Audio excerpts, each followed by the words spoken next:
আরে বাবাজি, আমার আপনার নবী মুহাম্মদ সাল্লাল্লাহু আলাইহি ওয়াসাল্লাম রাত্রি বেলায় আমার বন্ধুগণ ফজর নামাজের আগে আগে উনি প্রদর্শন নয়, উনি আমার বন্ধুগণ চেক করতেছেন, উনি ঘোরাঘুরি করতেছেন, দেখে আমার সাহাবীরা কি করে। আরে ভাইয়া,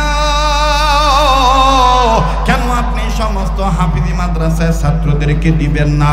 দেখেন রাসূলুল্লাহর জীবনের সাথে এই ছাত্রদের সাহাবাইদের জীবন কেমন মিলে যায়, সাহাবীদের জীবনের সাথে এই ছাত্রদের আমলের জিন্দেগি কেমন মিলে যায়। ভাই গো, আমার নবী মুহাম্মদ সাল্লাল্লাহু আলাইহি সাল্লাম তিনি ঘুর ঘুর করে দেখতেছেন, দেখি আমার সাহাবীরা কি করে। আরে বাবাজি, প্রথম নম্বরে বাড়ি পাইল সাহাবী আবু বকরের। বুড়া মানুষ, নবীজি খেয়াল করে দেখতেছেন এবং নিজ কানে শুনতেছেন। বুড়া মানুষ আমার বন্ধুগণ ঘরের ভিতরে কোরআন তেলাওয়াত করতেছে, তাও আবার এত আস্তে আস্তে একমাত্র আমার বন্ধুগণ আবু বকর শোনে, ঘরের বাইরে তেমন আওয়াজ আসে না। নবীজি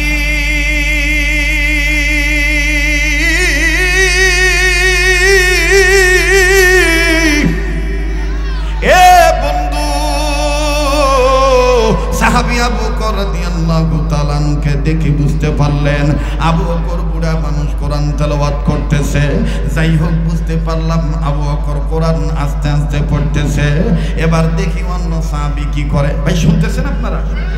না আপনারা বললে বলবো, নাহলে দোয়া করে দেন, কারণ আমার কাম তো হয়ে গেছে। পাবনার ভাষায় কয় না, কাম হয়েছে গাদা। এই যে আমার শরীফ ভাইয়ের বাড়ি পাবনা অঞ্চল, তো আগামী কয়েকদিন পর পাবনা যাইতেছি। পাবনা থেকে আমার এক কাকি ফোন দিয়ে কয়, গেদা এ তুই কবে আসপুরে পাবনা? আমি কইতেছি কে কাকিমা? কয় তোক না দেখলে ভাল থাকে না, বুঝছিস? এটা হলো পাবনার ভাষা, বুঝতে পারছেন? যাই হোক, আমার বন্ধুগণ, আমার বাবাদিরা, কষ্ট হইতেছে না আপনাদের? এই নড়াচড়া করে না। হেই তুই যে টাকরা রে, হ্যাঁ ঠিক আছে, ক্যামেরার সাথে তুই মোটা বেশি। রাগ করতেছেন নাকি? বেদর হইতেছে? বলেন চলবে কি চলবে না? তাহলে আবার আমাদের সিরাজি ভাইরা আজকে খুব বিপদে পড়ে গেছে। তবে না না, এটা আমি বললে ওনার ব্যাপারে মন্তব্য করা হবে না। আমাদের সিরাজি ভাই আগেও ঘন্টার পর ঘন্টা যে আলেমকে মহব্বত করছে কোরআন হাদিসের কারণে, বসেই আছে যে না আমি কথাটা শুনি, কারণ কোন কথার দ্বারা কার অন্তরে রেখাপাত করবে এটা জানে কে? জোরে বলেন কে? কাজেই পায়ে হাত দিয়ে বলি, টুপি দেখে বিচার করবেন না, পোশাক দেখে বিচার করবেন না, চেহারা দেখে বিচার করবেন না, কোরআন সুন্নাহর মাপকাঠি দিয়ে বিচার করেন। খোদার কসম রাম বামেরা আমার দেশে কোথাও জায়গা পাবে না। আমরা এক এবং নেক হতে চাই, ঠিক কিনা বলেন? আমরা এক এবং নেক হতে চাই। তো হযরত ওমর রাদিয়াল্লাহু তাআলা আনহুর ঘরটা দ্বিতীয় নম্বরে। আরে ভাইয়া, দ্বিতীয় নম্বরে যখন ওমরের ঘরটা পাইল, ওমরের বাড়িতে যাওয়ার আগে রাসূল সাল্লাল্লাহু আলাইহি সাল্লাম রাস্তা থেকে কানে আওয়াজ পাইতেছে, হযরত ওমর তেলাওয়াত করতেছেন, ইয়া আইয়ুহাল্লাযীনা আমানু লা তাকুলু রাঈনা ওয়া কুলু যুরনা ওয়াসমাউ।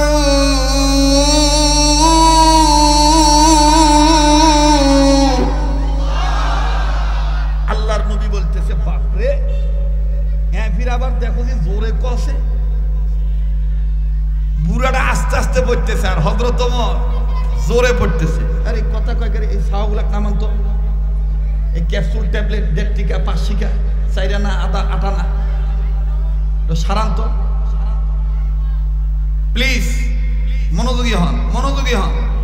আমি সঠিক সময়ে, বেশি না, এই এখন বাজে মনে করেন 12টা 20, আর বড় দর এই একটার আগেই মোনাজাত ধরবো ইনশাল্লাহ। আজকে বলছি না, ইতিহাস রেকর্ড থাকবে, কথা কয় না। গতবারের ওয়াজ হয়েছে খাপ্পা আর বেখাপ্পা, আজকে প্লাট এক মানে চ্যাপ্টারে একটা, আজকে হইবে খাপ্পা। বেখাপ্পা নাই তো, বেখাপ্পা আছে নাকি? আজ বেখাপ্পা নাই, আজ হলো খাপ্পা। তবে মনে রাখবেন কিছু লোকের কারণে বেখাপ্পা হয়ে যাইতেছে। সেটা কেমন? কিছু লোকের কর্মকাণ্ড দেখি আমাদের দেশে কিছু মুরব্বীরা কইতেছে এই মাছ চাইতে ওমরাই ভালো ছিল। কথা কয় না? এ মাছ চাইতে ওমরাই ভালো ছিল। কেমন? এক লোক সারা জীবন চুরি করছে, গোয়াল ঘরের তনে গরু চুরি করে আনতো। তো ছাওয়াগুলি ডাক দিয়ে কইতেছে, আব্বা গ্রামের মানুষ কাউ তোমাকে ভালো কয় না। কয় চিন্তা করিস না, মুই মরার পরে তোদেরকে মরার আগে এমন বিদ্যা শিখে দিয়ে যাই, সারা জীবন কইবে তোর বাপই ভালো ছিল। এখন চেংড়াগুলি কষে বাপরে বাপ, এটা আবার ফির কোন বিদ্যা? এবার মরার আগে ডাক দিয়ে কয়, বাবা মানুষ তো সারা জীবন আমাকে খারাপ বলছে। বাচ্চাদেরকে এখান থেকে সরান না ভাই। এই এই খাদিম খেয়াল কর, হাজার হাজার মানুষের কোনো সমস্যা নাই, এ পাকে কেন সমস্যা? একটু আবার তাকবীর দেন তো, লিল্লাহে তাকবীর, নারায়ে তাকবীর। তো এবার বলতেছে, বাবা সারা জীবন তোর বাপে ভালো কইবে, শোন বিদ্যাটা। আমি তো সারা জীবন গোয়াল ঘরের থেকে গরু চুরি করে আনছি। আরে মিয়া বাচ্চা এখানে চিল্লাইতে দেখো না তুমি? আরে মহিলারা না, এখানে বাচ্চারা আসছে। না না না, বাচ্চাগুলো আসি হাঁকাও পর্দা তুলিয়া কোথায় কথা কয় না। কাসু আছে একটা যে অভ্যাস আর কি, বুঝেন নাই? পায়খানা মা বাপ অনেক সময় পায়খানা ঢুকি যায়, ছাওয়া তো আর বোঝে না যে মোর মা হাগিবার ঢুকছে বা মোর বাপ মুতিবার ঢুকছে। এই স্যাংরা বল তুমি বাথরুমে দেখো, কথা কয় না। কাসুয়া তো কাসুয়াই বাহে, কথা কন ঠিক কিনা? তো এইবার ডাক দিয়ে যদি বিদ্যাটা শিক্ষা দেই, আমি তো সারা জীবন গোয়াল ঘরের থেকে গরু চুরি করে আনছি, কোনোদিন গোয়াল ঘরে আগুন লাগাই নাই, ডাকাতি করছি, কোনোদিন মানুষ মারি নাই, খুন করি নাই। কিন্তু তোরা আমার ছাওয়া, আমার মরার পরে গোয়াল ঘরের থেকে গরু চুরি করে আনবো ঠিকই, আবার গোয়াল ঘরে কেরোসিন তেল ঢেলে দিয়ে আগুন লাগাইয়া জ্বালায়া শেষ করে দিবি। আর ডাকাতি করি আসার সময় নারী পাইস আর পুরুষ পাইস মারি ফেলাবো। তখন দেখবো জনগণ কি কয়। এখন এই মা বাপ মরার পরে এই চ্যাংড়াগুলা বাপের বুদ্ধিতে তাই করছে। এখন এলাকার সবাই বলতেছে, ওমার চাইতে তোমার বাপই ভালো ছিল, ওমার বাপ তো খালি চুরি করছে, ঘর তো আগুন লাগায় নাই। কথা কয় না? কিন্তু এরা তো দেখতেছি চুরিও করে আগুনও লাগায়। ঠিক বর্তমান আমাদের সমাজে রাম বামের কিছু চাটুকারদের চরিত্র মুখোশ উন্মোচিত হয়ে গেছে। তারা তাদের চরিত্র প্রকাশ করে দিয়ে বলে দিতেছে, বুঝাই দিতে চায় আগেরটা তো কি খারাপ ছিল, আমরা কিন্তু চাইতেই তো খারাপ।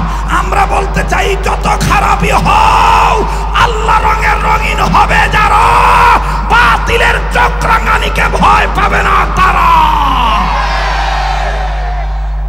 মত হ্যাঁ তকবীর পরে দিস, ধরে নিয়ে যাবি, চলবে কি চলবে না?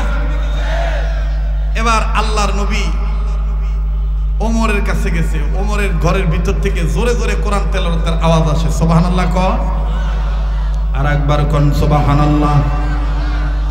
আল্লাহর নবী ডাক দিয়ে বললেন, মালিক।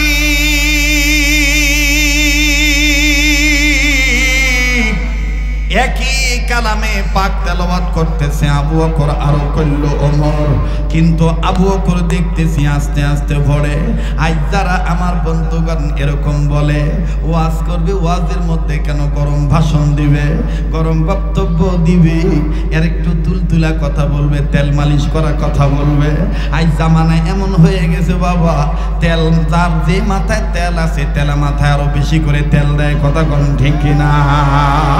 তেলা মাথায় তেল মারিয়া ফায়দা নে যে লুটিয়া, তেল বিনে চলে না দুনিয়া।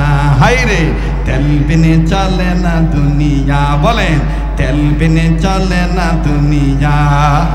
তেলা মাথায় তেল মারিয়া ফাদানে যে লুটিয়া, তেল বিনে চলে না দুনিয়া। বলেন বলেন, তেল বিনে চলে না দুনিয়া।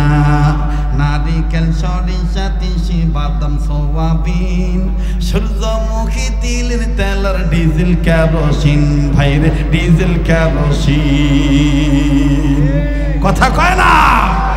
নারিকেল সরিষা তিসি বাদাম সোয়াবিন, সূর্যমুখী তিলের তেলের ডিজেল কেরোসিন, ভাইরে ডিজেল কেরোসিন। দাওয়াখানা কবিরাজি হোমিওপ্যাথি তেল। কথা কয় না রে? দাওয়াখানা কবিরাজি হোমিওপ্যাথি তেল। ওরে গিন্নির মাথায় তেল দিনে, ওরে গিন্নির মাথায় তেল দিনে মাথা যায় ঠান্ডা হইয়া। এটা আমার থাকি বানায় কইলাম, কথা কয় না, কারণ ওইটা কইলে গাঁত আগুন ধরবে, এদের একটু পাশ কাটি গেলাম। কথা কয় না রে আমার ভাইরা? হরেক রঙের তেল, ডিজেল পেট্রোল অকটেন ফকটেন কত রঙের তেল। তেল লইয়া চলছে ভাইরে নানান রঙের খেল। কথা কয় না? ডিজেল পেট্রোল অকটেন ফকটেন কত রঙের তেল। তেল লইয়া চলছে ভাইরে নানান রকম খেল। আল্লাহ আমাদেরকে ঘুষমুক্ত জীবন দান করেন। আল্লাহ আমাদেরকে দুর্নীতি মুক্ত সমাজ গঠন করার তৌফিক দান করেন। আবার বলেন আমিন। কারণ কোরআন আপনাকে শিক্ষা দিতে চায়, জওয়ানরাও ঘুষ খাবে না, বুড়ারাও ঘুষ খাবে না, যুবকেরাও দুর্নীতি মানবে না, বুড়ারাও দুর্নীতি মানবে না। কথা বলেন ঠিক কিনা? এবার সাহাবী আবু বকর ওমর রাদিয়াল্লাহু তাআলা আনহু নামাজ যখন শেষ হইল, ফজর নামাজের শেষে আল্লাহ রাসূল সব সাহাবীদেরকে বিদায় দিলেন, আর দুই হাত উঁচু করে দিয়া ডাক দিয়ে কয়, ওমর আবু বকর তোমরা দুইজন আমার পাশে এসে দাঁড়াও। এইবার বাজান সাহাবী আবু বকরকে ডাইনে নিলেন, আর বাম সাইডে বাজান ওমরকে নিলেন। কিতাব প্রমাণ করে বন্ধু, আপনি কিতাবখানা স্টাডি করে দেখবেন, হাদিসের কিতাব আপনি খুলে দেখবেন। জনাবে মুহাম্মদুর রাসূলুল্লাহ সাল্লাল্লাহু আলাইহি সাল্লাম এইভাবে দুই বন্ধুর কাঁধে যখন হাত দিয়া দাঁড়াইলেন, মাঝখান থেকে একজন সাহাবী ডাক দিয়ে বলতেছেন, নবী গো, এইভাবে দুইজনের কাঁধে আপনি ভর করে দাঁড়াইলেন, বুঝলাম না গো নবীজি। আল্লাহর নবী ওমর আর আবু বকর দিকে তাকাইয়া হেসে হেসে ডাক দিয়ে বলতেছেন, শুনে নাও আল্লাহর বান্দা, দুনিয়ায় যেইভাবে দুইজনের কাঁধে হাত রেখেছি, আখিরাতের ময়দানে হাসরের মাঠে এইভাবে আমরা তিনজন জান্নাতে যাব। আরো জোরে জোরে বলেন না সুবহানাল্লাহ। আবার আমার নবীজি ডাক দিয়ে বললেন, আবু বকর আপনাকে যে কথাটা জিজ্ঞাসা করার জন্য থামাইছি। আবু বকর বলতেছেন, নবী কি বলবেন বলেন তো দেখি। আল্লাহ নবী ডাক দিয়ে বলতেছেন, বন্ধু আবু বকর, আপনি গত রাতে কোরআন তেলাওয়াত করতেছিলেন, কিন্তু আওয়াজটা ছিল কম, আস্তে আস্তে আপনি কোরআন তেলাওয়াত করতেছিলেন, কারণটা কি? এবার বাজান আবু বকর ডাক দিয়ে বললেন, নবী কথা শেষ হলে পরে বলবো, আরো কোনো জিজ্ঞাসা আছে কিনা বলেন তো দেখি। আল্লাহর নবী ওমর রাদিয়াল্লাহু তাআলা আনহুকে ডাক দিয়ে বললেন, ওমর রে, এইবার তুমি বলো, তুমি কেন জোরে ধরে পড়তেছিলা? বুড়া মানুষ পড়তেছিল আস্তে, তুমি জওয়ান মানুষ জোরে পড়তেছিলা, কারণ কি? কিন্তু রে বাদান, ঘটনার লেখক যিনি লিখেছেন কিতাবের মধ্যে পাওয়া যায়, বাবা আবু বকরকে জিজ্ঞাসা করার সময় আকাশে কোনো মেঘ ডাক দেয় নাই, আকাশে বিজলি চমকায় নাই। ওমরকে যখন জিজ্ঞাসা করছে, ওমর যখন উত্তর দিতে চায়, ঠিক তখনই বাজান আকাশে বিজলি চমকাইছিল। আব্দুল্লাহ বিন মাসউদ রাদিয়াল্লাহু তাআলা আনহু ডাক দিয়ে বলে, ব্যাপার কি নবী গো? ওমর রাদিয়াল্লাহু তাআলা আনহু, ভাই ওমর যখন জোরে কোরআন তেলাওয়াত করার কথা স্বীকার করতে গেল, তখনই কেমন জানি পূব আকাশে মেঘ ডাক দিল, আবার বিজলি চমকাইল, বুঝলাম না। আল্লাহ নবী ডাক দিয়ে বলে, তোমরা শুধু এটাই জানো, গত রাত্র থেকে এই পর্যন্ত জিবরাইলকে কোনোদিন এতবার এইভাবে আসতে দেখি নাই, এই পর্যন্ত কয়েকবার এসেছি, বারংবার ডাক দিয়ে বলেছে নবী গো ওমর আর আবু বকরকে জিজ্ঞাসা করবেন কেন আসতে পরে আর জোরে পড়ে এদের কথার পরে আল্লাহ বানায় দিবে বারবার আমাকে জিবরাইল বলে নবী গো আপনি এদের দুইজনকে জিজ্ঞাসা করেন কেন আসতে পরে কেন জোরে পড়ে ভাইরা আমার বন্ধুরে যখনই হযরত ওমর বলতেছেন নবী গো আমি জোরে পড়েছি তার কারণ শোনেন ঠিক ওই সময় আসমানের বিজলি চমকায় উঠেছে ভাই গো আল্লাহর নবীকে সাহাবী বললেন নবী গো কেন ওমরের কথা বলার সময় বিজলি চমকাইলো আল্লাহ নবী ডাক দিয়ে বলতেছেন ইসলাম তোমাদেরকে এটাই জানায় দিল ইসলামের গরমে দরকার ইসলামের ধর্মের মধ্যে ইসলামের নেতৃত্বের আসনে বসতে গেলে গরমেরও দরকার নরমেরও দরকার কথা বলেন ঠিক কিনা খালি নরম নরম ওয়াজ করলে হবে না রসুল দিন প্রচার করবে যাইয়া মাইর খাইছে আর আমরা দিন প্রচার করবে যাইয়া মুরগির ঠ্যাং খাই কথা কয় না ঠিক না নরমও লাগবে গরমও লাগবে রাগ হইতেছে নাকি আপনারা মুরগির ঠ্যাং কথা আবার রাগ করলেন নাকি আমি আবার গোস্ত কম খাই মাছ খাই এই টুকটাক খাই আর কি টুকটাক টুকটাক আল্লাহ হেফাজত করুক জোরে কোনা আমিন ভাই আমি দোয়া করে দেই হ্যাঁ আর আধা ঘন্টা ভাই আপনারাও কি আর আধা ঘন্টা কয় ঘন্টা আরে পয়সা দেওয়ার পরে কেমন বসে থাকে রে চলে যাবেন না আপনারা আপনারা উঠা ধরলে তো আমি দোয়া করার সুযোগ পাই থাকবে তাহলে আমি আবার স্লোগান দিই আজকের মাহফিল চলবেই চলবে আজকের মাহফিল কতক্ষণ চলবে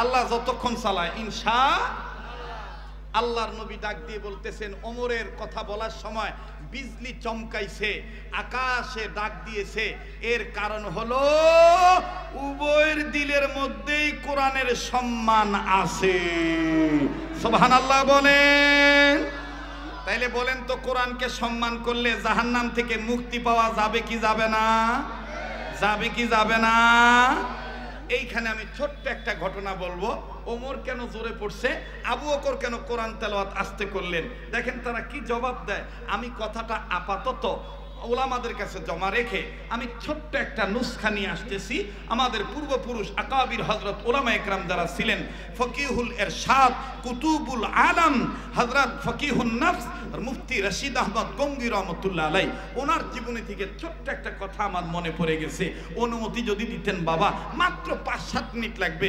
এই কথাটার সাথে সামঞ্জস্য করার জন্য ফিনিশিংটা জয়েন্ট পয়েন্ট একটু মজবুত করার জন্য আমার এই কথাটা বলতে হবে ভাই আমি কি বলবো যারা বলেন বলবো মুফতি রশিদ আহমদ গঙ্গি রহমতুল্লাহ আলাই 5-7 জন আলেমদেরকে নিয়ে হঠাৎ এক সাগরেতের বাড়িতে যে হাজির উপস্থিত খুব খেয়াল করেন উপস্থিত হয়ে গেছে বাড়িওয়ালা ডাক দিয়ে কয় হুজুর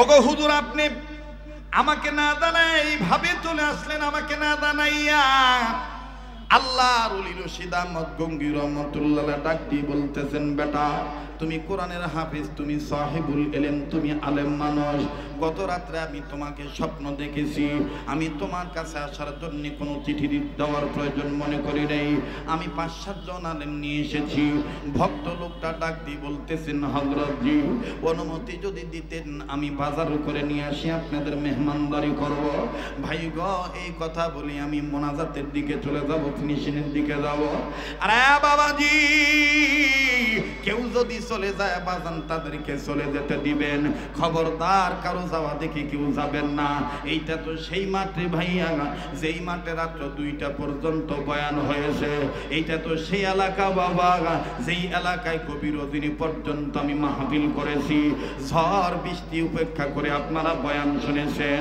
কথা বলেন ঠিক না বেঠি ও ভাইয়া পর্দার আলার মা বোনেরা আপনারা শয়তানের ধোঁকায় পড়বেন না।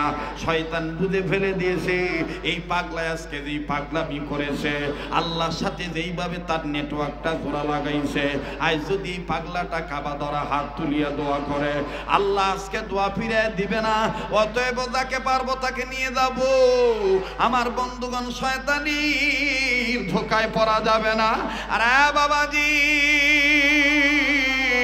রশিদ আহমদ গঙ্গি রহমতুল্লাহ আলাইহি বললেন, বাজারে যাওয়া লাগবে না, আমাকে তুমি জলদি করে আগে বসতে দাও। বলে, না না হযরত, আপনাকে তো অবশ্যই বসতে দেব, আমাকে বাজারে যাওয়ার অনুমতি দেন। বলে, আমি কিচ্ছু খাবো না। বলে, আপনার মেহমানদারি না করি?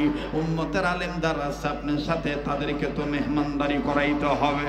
বলে, তাইলে তুমি যাও, বাজারে যাও। তবে তুমি শুনে নাও বেটা, বাজারে যাওয়ার আগে এক বদনা পানি আমারে দিয়ে যাও। বাবা, এই বয়ান সবার ভালো লাগবে না। ইলমে মারফতের সাগরে যারা ডুব দিয়েছে আমার বন্ধুগণ, তার অন্তর চক্ষু অতএব এখন খুলে গিয়েছে। আল্লাহর ওলি রশিদ আহমদ গঙ্গুহি রাহমাতুল্লাহি আলাইহি ডাক দিয়ে বললেন, বাজারে যাওয়ার আগে জলদি করে এক বদনা পানি এনে দাও, আমি ওযু বানাবো। তুমি আসতে আসতে আমি আরো 2 রাকাত নামাজ আদায় করব। আওয়াজ দিয়ে বলেন না সুবহানাল্লাহ। এইবার বাড়িওয়ালা মাওলানা মানুষ, ও বাজান আলেম মানুষ, তড়িৎ গতিতে যখন আমার বন্ধুগণ পানি এনে দিলেন এক বদনা পানি। বক্তা যারা আছেন ভাইয়া, আলেম যারা আছেন বাজান, আপনারা তো জানেন আপনাদের ছোট ভাইয়ের কাছে বাংলাদেশে প্রত্যেকটা বছর নিত্য নতুন কিছু তথ্য থাকে। আমার ভাইরা জীবনে শুনছেন কিনা জানি না, একটু দিলের কান লাগায় শোনেন। আল্লাহর ওলিকে যখন এক বদনা পানি এনে দেওয়া হলো, বাবাজি এই বদনাটা ছিল মাটির বদনা। জোরে বলেন কিসের বদনা? কথা কয় না বাহে, জোরে কোন কিসের বদনা? আবার জোরে কোন কিসের বদনা? মুরব্বীরা সাক্ষী দেন, এক সময় মাটির বদনার প্রচলন ছিল কি ছিল না? মাটির বদনায় করে যখন পানি এনে দেওয়া হলো, এইবার রশিদ আহমদ গঙ্গি রহমতুল্লাহি আলাইহি ওযুর তরতিব ঠিক রাখি আমার বন্ধুগণ, ওযুর তরতিব অনুযায়ী বিসমিল্লাহ বলে ডান হাতের কবজি 3 বার ধুইলেন, বিসমিল্লাহ বলে বাম হাতের কবজি 3 বার ধুইলেন। আমরা ওযুতে অনেক সময় ভুল করি, যার কারণে ওযু করার পরও আমাদের অঙ্গ প্রত্যঙ্গ নুরানি হয় না। শুনে নাও ভাইয়া, মুফতি রশিদ আহমদ গঙ্গি রহমতুল্লাহ আলাইহি বলেছেন, এটা ওনার কথা নয়, ইমামে আযম আবু হানিফা রাহমাতুল্লাহি আলাইহি, এমনকি আব্দুল্লাহ বিন মুবারক বলেছেন, কোন বান্দা বান্দি যদি ওযু ঠিক মতন তরতিব অনুযায়ী করে, যখন যেই অঙ্গ ধৌত করা দরকার ওই অঙ্গ ধৌত করার আগে যদি বিসমিল্লাহ বলে, আমার আল্লাহ ওই অঙ্গটাকে নূরানি বানায়া দিবে। আরে ভাইয়া, আজকে আমাদের সমাজে অনেককে দেখা যায় ওযু করতে যাইয়া আমার বন্ধুগণ 2 হাতের কবজি একবারে ধয়। কথা কয় না? আলেম ভাইরা আমাকে একটু সাহায্য করেন। 2 হাত অনেকে অনেক সময় একবারে 3 বার ধয়। এটা কিন্তু বাজান ওযুর তরতিবের খেলাপ হয়ে গেল। আপনাকে ওযু যদি করতে হয় তাইলে ডান হাতের কবজিটাকে 3 বার ধুইতে হবে, এরপরে বাম হাতের কবজি 3 বার ধুইতে হবে। সন্দেহ মুক্ত হওয়ার জন্য 2 হাতকে মিলাইয়া সুন্দর করে বাবাজি 3 বার আদায় করা লাগবে। জোরে কোন সুবহানাল্লাহ। রশিদ আহমদ গঙ্গুহি রাহমাতুল্লাহি আলাইহি আমার বন্ধুগণ যখন 3 বার করে হাত ধুইলেন, এবার দ্বিতীয়বার যখন প্রথমবার বিসমিল্লাহ বলে মুখের মধ্যে তিনি পানি ঢুকাবেন, খুব খেয়াল করেন। বা আমার বন্ধুগণ হাতের এরকম মুষ্টিবদ্ধ করে পানি নিলেন, পানি নিয়ে বিসমিল্লাহ বলে যখন মুখে পানি দিল, পানিটা দেওয়ার পরে পানিটা কুলি করে ফেলে দিবে। আপনারা কি বলেন, কুলি করে পানি ফেলবে না গিলবে? আরে কথাই কয় না, পানি ফেলবে না গিলবে? ওয়াজ হইতেছে আজ, পানি ফেলবে না গিলবে? রশিদ আহমদ গঙ্গি রাহমাতুল্লাহি আলাইহি পানিটা মুখের মধ্যে দিয়া বাজান, গিলেও না ফেলায়ও না, ওরে গিলেও না ফেলায়ও না। কি একটা বেকায়দায় ফেলায় দিল, মুখের মধ্যে পানি দিয়া কেমন জানি বোবার মতন হয়ে গেছে। পানি এখন গিলেও না আর ফেলেও না। উপস্থিত 8 জন আলেম ছিল। ব্যাপার কি হুজুরের কি হইল নাকি আবার স্ট্রোক করল? হুজুর কেন পানি গিলে না, হুজুর কেন পানি ফেলে দেয় না? একটা কিছু তো করবে। আমার ভাইরা কিছুক্ষণ পর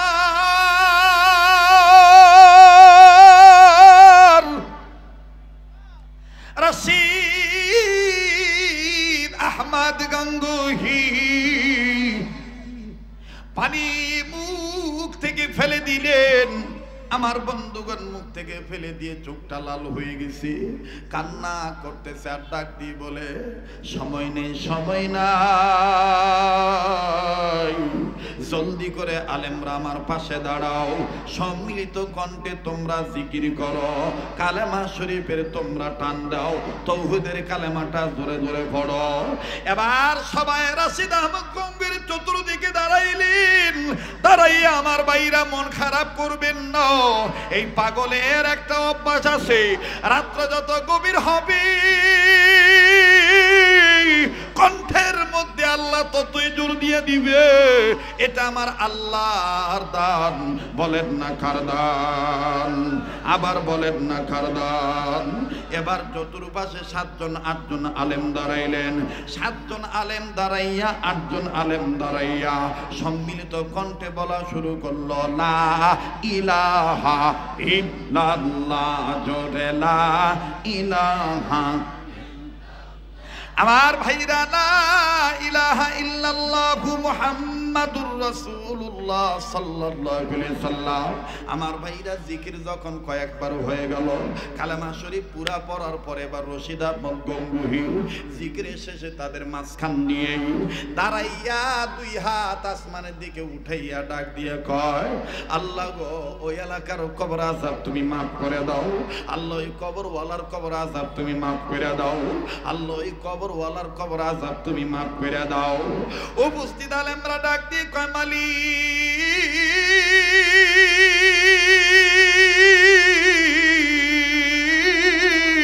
ওগো আমার দয়ার আল্লাহ, দেন না একটা ডাক, দেন না, মায়া লাগায় বলেন না আল্লাহ। আবার বলেন না আল্লাহ। যার আল্লাহ বলতে ভালো লাগবে বুঝে নেবেন আপনার বাপ দাদার কবর আযাব আল্লাহ মাফ করে দিবে। মায়া লাগা আবার বলেন না আল্লাহ। আর একবার আওয়াজ দিয়া বলেন না আল্লাহ। আরে বন্ধু সকলে ডাক দিয়ে বলেন, মালিক, এই পাগলের কারবার কিছু বুঝতেছি না। বাবাজি গত বছর ওয়াদা দিয়েছিলাম, আল্লাহ পাক যদি পাটনার দিকে নিয়ামত এলাকায় আবার আনে, রংপুরের জমিনে কেরামত আলী জনপুরীর মাজার আছে। কেরামত আলী জনপুরীর নাম কেন কেরামত আলী হলো, এটার একটা ব্যাখ্যা আমি আপনাদের কাছে শোনানোর ওয়াদা করেছিলাম, কিন্তু কপাল আমার মন্দ, কালেকশন আগে করার কারণে সময় লেগে গেল দ্বন্দ্ব। কপাল আমার মন্দ, কালেকশন আগে করার কারণে সময় লেগে গেল দ্বন্দ্ব।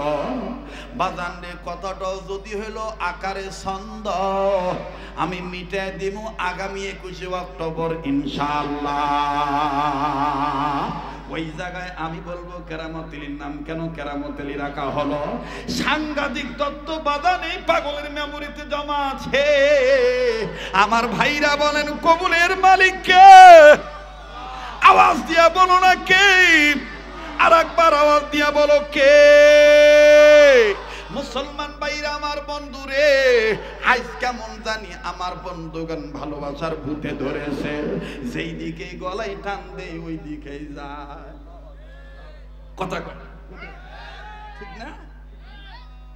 ঘুমাইতেছেন নাকি হুজুর? ঘুমতেছে?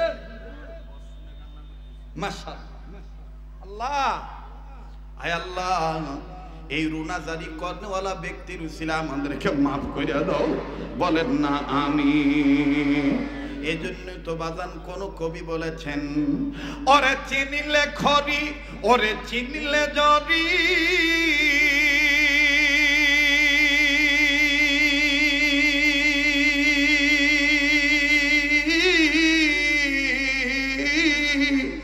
আরে না চিনিলে হবে রান্নার খড়ি।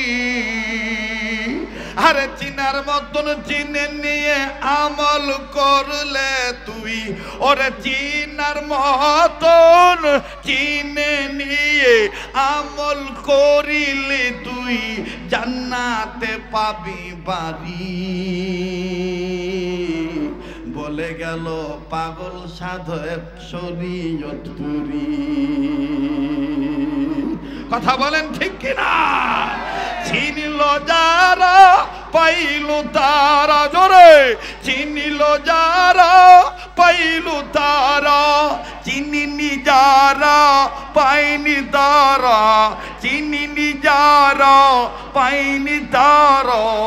সত্যিকারের চিনে নিয়ে কেউ হয়েছে গৃহহারা, মূলে তারা আল্লাহ নবীর পাগল পারা। চিনছে যারা পাইছে তারা, চিনি নাই যারা পায়নি তারা। লিল্লাহে তাকবীর। আল্লাহ আমাদের কবুল করে। তো হুজুর এবার রংপুরিয়া ভাষায় কয়, হুজুর কোনা মুখত পানি ঢুকি দি চুপ করিয়াছে। এরপরে পানি ফেলি দিয়া এবার দু হাত তুলিয়া বলতেছে, তোমরা জিকির করো আর আমি আল্লাহর কাছে বলি, আল্লাহ ওই কবরওয়ালার আযাব মাফ করে দাও, ওই কবরওয়ালার আযাব মাফ করে দাও। এখন বাড়িওয়ালা আর হুজুররা বলতেছে, হুজুর কেন বললো ওই কবরওয়ালার আযাব মাফ করে দাও? এ পাশেও তো কবর আছে, কথা কয় না? তো হুজুর কেন কইলো ওই কবরওয়ালার আযাব মাফ করে দাও? বদনার কথা মনে হয়ে গেছে আর একটা কমু নাকি? না বলা লাগবে না? হ্যাঁ আসতেছি, আস্তে আস্তে আসতেছি, থামেন থামেন আমার বন্ধুগণ। এবার হযরত ডাক দিয়ে বলতেছে যে তোমরা আমার কাছে জানতে চাচ্ছ, পরে জানিও, আগে আমি ওযু করি। ওযু করছেন, 2 রাকাত নামাজ পড়ছেন, নামাজ পড়ে এবার বলতেছেন আলহামদুলিল্লাহ, যাও বাজারে যাও। এবার লোকেরা বলতেছে, হুজুর আগে বলেন কি হয়েছে আপনার, আপনি মুখের ভিতর পানি দিয়ে চুপ থাকলেন কেন? রশিদ আহমদ গঙ্গি বলতেছে, বাবারে মাটি বদনার পানি আনি দিছ, যে বদনা দিয়া, যে মাটি দিয়া বদনা বানাইছে, এই মাটির বদনার পানি যখন মুখে দিছি তখন কেমন জানি আমার মুখটায় তিক্ত লাগি উঠছে, তিতা হয়ে গেছে। আল্লাহু আকবার। আমি তখন সাথে সাথে চোখ বন্ধ করলাম, মুখের পানি না ফেলে দিয়ে আমি আল্লাহর সাথে টাওয়ারটা লাগাইলাম, আমি আল্লাহর সাথে নেটওয়ার্কটা মজবুত করলাম, করে বললাম, আল্লাহ এই মাটির বদনার পানি তিতা কেন? আমার ভাইরা কে যেন বলে দিচ্ছে, রশিদ আহমদ গঙ্গুহি, মাটির বদনার পানি তিতা হওয়ার কারণ দুটি। যে এলাকায় যে মাটি কখনো বেশি পুড়ে যায়, হয় ওই পোড়া মাটি তিতা লাগে, না হয় পোড়া মাটি নোনতা লাগে। কথা কয়, মাটি যদি বেশি পুড়ে যায় হয় বেশি তিতা লাগে, নালে কি লাগে? নোনতা লাগে। এবার রশিদ আহমদ গঙ্গি বলতেছেন, আল্লাহ তিতা লাগার কারণ কি? মুসলমান ভাইরা আমার বন্ধুরে ডাক দিয়ে বলতেছেন, আল্লাহর গোলাম, তিতা হওয়ার কারণ হলো যে এলাকার মাটি দিয়ে বদনা বানানো হয়েছে। বাজান খুব খেয়াল করবেন, ডেকে ডেকে বলতেছেন যে এলাকার মাটি দিয়ে বদনা বানানো হয়েছে। রশিদ আহমদ গঙ্গুহি, ওই এলাকায় একটা কবর আছে, এই কবরের মধ্যে সাংঘাতিক আযাব হইতেছে। আযাব হওয়ার কারণে অত্র এলাকার সমস্ত মাটি তিতা হয়ে গেছে, আর এই তিতাযুক্ত মাটি দিয়া বদনা বানাইছে। আমার বাইরা আলেমরা তখন থরথর করে কাঁদতেছে আর কান্নাকাটি করতেছে, হায় হায় সাংঘাতিক কথা। আল্লাহওয়ালাদের বাতিনি চোখ খোলা আছে না নাই? জোরে বলেন, তাদের অন্তর চক্ষু খোলা আছে না নাই? আরে ভাইয়া, রশিদ আহমদ গঙ্গি রাহমাতুল্লাহ আলাইহি তখন বললেন, আলেম বাবারা, তোমরা হয়তো বা হাদিসে দেখছো কি জানি না, আমি আমার হাদিস সাহেব রাহমাতুল্লাহ আলাইহির নিসবতের বরকতে আমি তখন আল্লাহকে ডাক দিয়ে বললাম, আল্লাহ তাইলে এই কবরওয়ালার কবর আযাব মাফ হওয়ার কারণ কি, উপায় কি? আমার আল্লাহ ডাক দিয়ে বললেন, রশিদ আহমদ গঙ্গুহি, তোমার কাছে যারা দণ্ডায়মান তাদেরকে দিয়ে লা ইলাহা ইল্লাল্লাহু মুহাম্মাদুর রাসূলুল্লাহ, এই কালেমাটা তাদেরকে পড়াইতে বলো।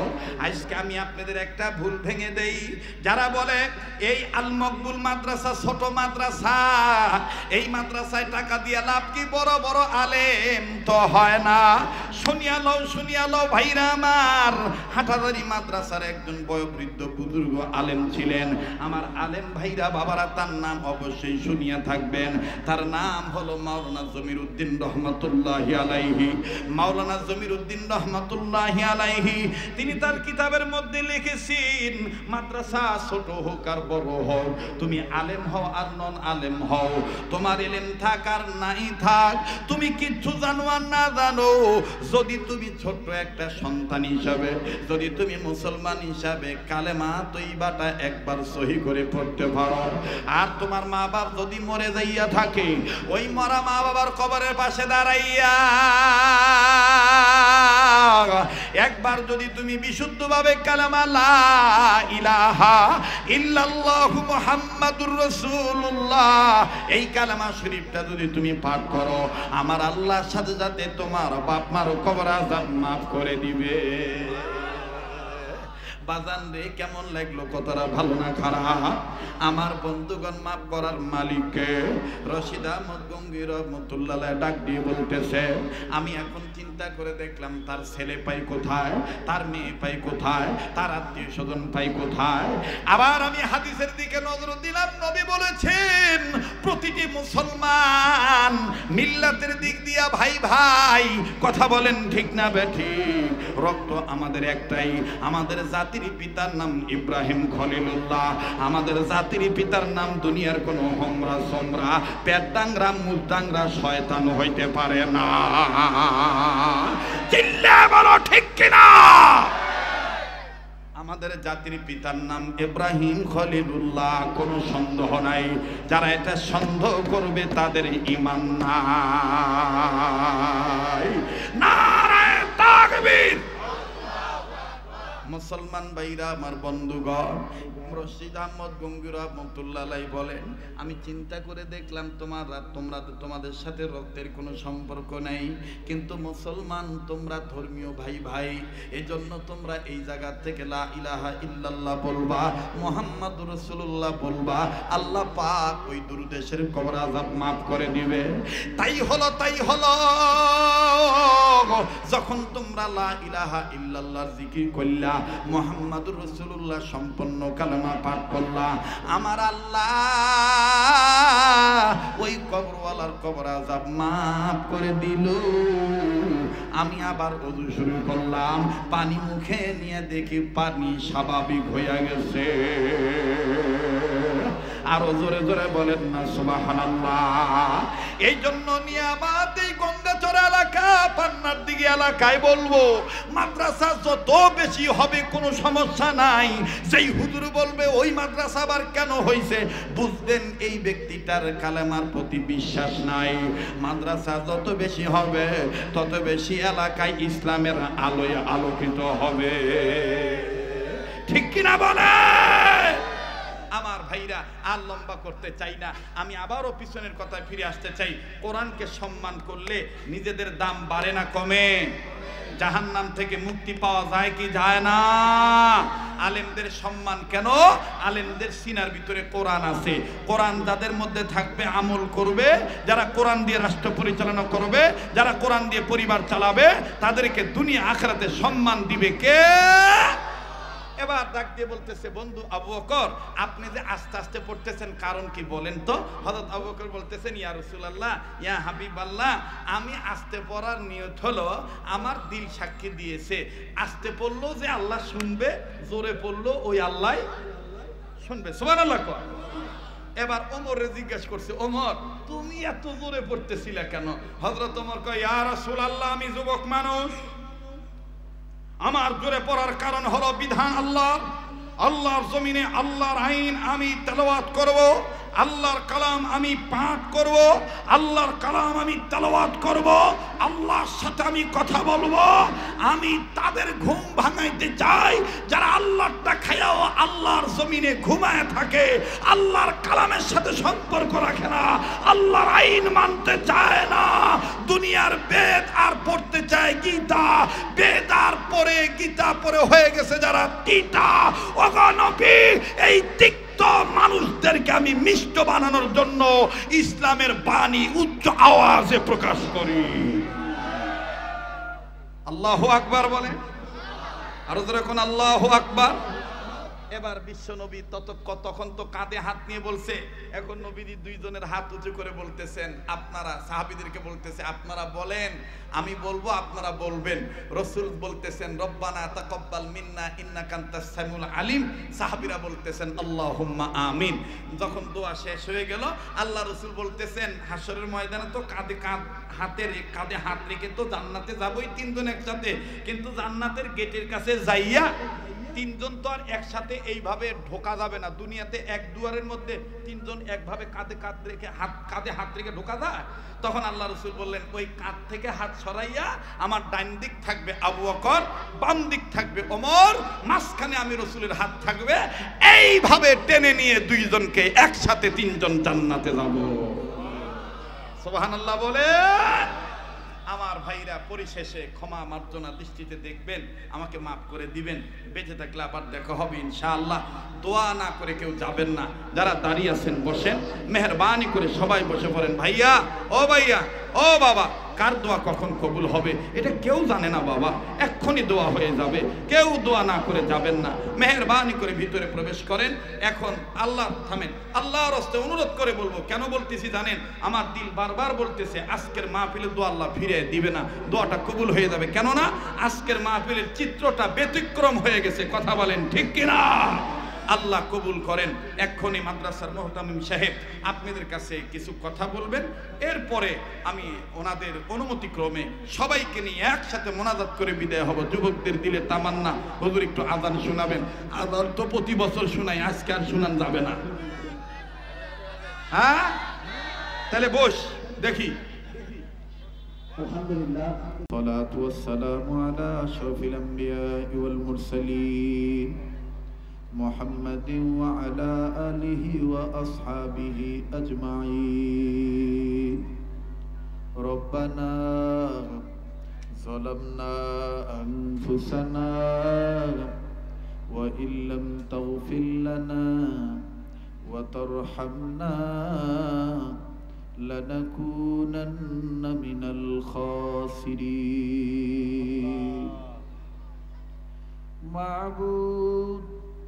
মাবুদ, কাবা ধরা হাত, গভীর রাত, তোমার দরবারে আলেমদেরকে সাথে নিয়া, আল্লাহওয়ালা মুরব্বী বান্দাদের নিয়া, দাড়ি পাকা চুল পাকা বুড়া বুড়া বাবাদের নিয়া